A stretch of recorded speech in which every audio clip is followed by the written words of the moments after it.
So here's a general notice that was posted on Twitter today. This is from March for Progress. It's happening. And that was something I also said that too. I was like, it's happening. That's what a lot of people are saying. It's happening. Hillary Clinton says, what happened? We say, it's happening. Move out of the way. It's happening. Yeah, we don't need your help. Get out of the way. It's happening. Huh? It's happening. What's happening? Hashtag general strike.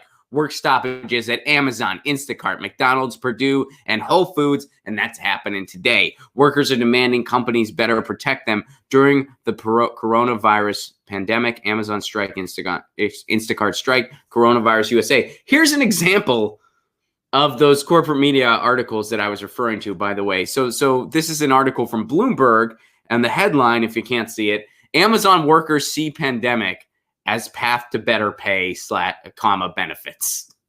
Do you see how condescending and just straight up wrong that headline is right there? They're making it out like the workers are the opportunists here. They're making it seem like, yeah, the workers saw an opportunity. They're like, well, gee, there's a pandemic going on. I bet we can get more money. No, the workers realized they were putting their lives at risk. And they said, we're not going to put our lives at risk for this. We're not going to put our lives at risk. We're not going to put the lives of other people at risk. We're not doing it. That's what the workers decided. And what did the workers get in return? Well, at least one of them has been fired. Chris Smalls has been fired. You see how ridiculous this headline is. You see how this is just more evidence that the corporate media are just mouthpieces for the establishment and the powers that be. They're mouthpieces for the large corporations who own them. Why do you see headlines like this? Maybe because Jeff Bezos owns one of the biggest newspapers in the country. He owns the Washington Post. Maybe because people like Rupert Murdoch own Fox News. Maybe it's because Comcast owns MSNBC. Maybe it's because Jeff Zucker, who has no interest in news whatsoever, owns CNN. And Time Warner owns CNN. That's why you see headlines like this. I mean, just such a condescending slap in the face. Oh, these workers are they're getting so greedy. They don't even get a living wage, and now they want a little bit more, so it might be close to a living wage. Shame on them. Why can't they just be like these nice civilized banks who just take their trillions? Why can't they be like that? Let's look at this, actually. Here we go.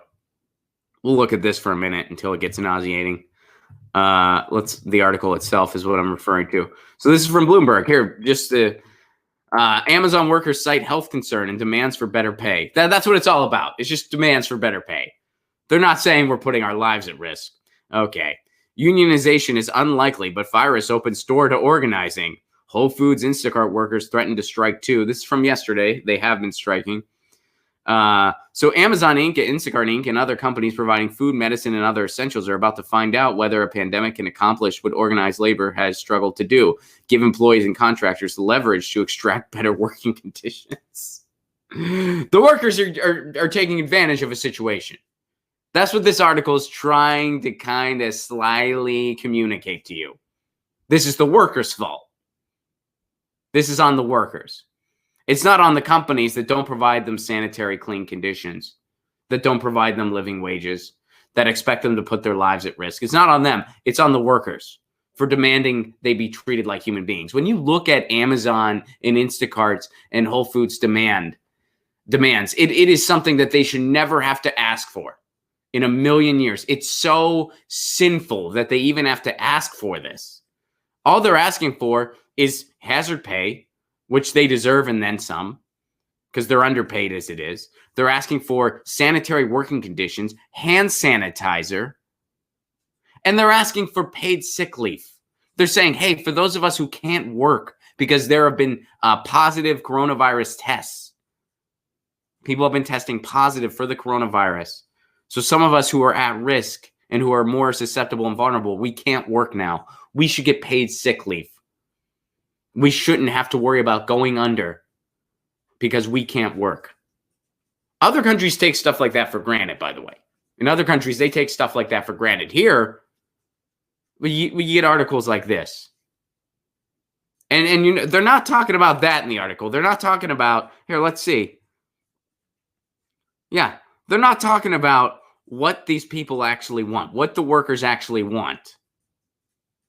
Oh, and they're trying to marginalize it. Organizers face long odds should they pursue formal unionization. Forming unions in the U.S. is difficult, and the coronavirus has both flooded the market with potential new hires and made large labor rallies impractical. Organizers of the Staten Island walkout say more than 60 employees participated, but video from a protest appeared to show a sparser crowd. This is media manipulation 101, folks. First, they trivialize something, then they marginalize it. There weren't that many people participating. There's a lot of new hires who would want a job.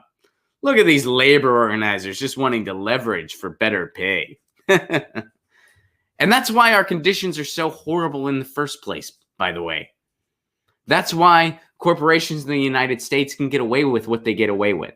Because when the corporate media covers labor issues, if they cover it at all, usually they just ignore it. They do it in an attempt to trivialize it and in an attempt to marginalize it. They're not talking about what these workers actually want. Because when you look at what their actual demands are, which we just listed, any sane person is like, that seems totally reasonable. They should already be guaranteed this stuff. You mean they weren't getting this stuff in the first place? So they're not talking about that. They're talking about it in a way to make the worker look like the bad guy and in a way to marginalize the working class. And by the way, Todd Gitlin laid out a ground map that he developed in the 60s. Todd Gitlin's a media theorist. He laid out a ground map of how this is how the corporate media willingly crushes social movements. First, they trivialize it, and then they marginalize it, and then they antagonize it. And they've done all three in this horrific article. And this is your media at work. Get your news on with Ron. Don't you want to know what's going on? We're getting our news on today. Get your news on with Ron. Don't you want to know what's going on? We're getting our news on today. You can tweet me an article at Ron Placone. We'll go through it together and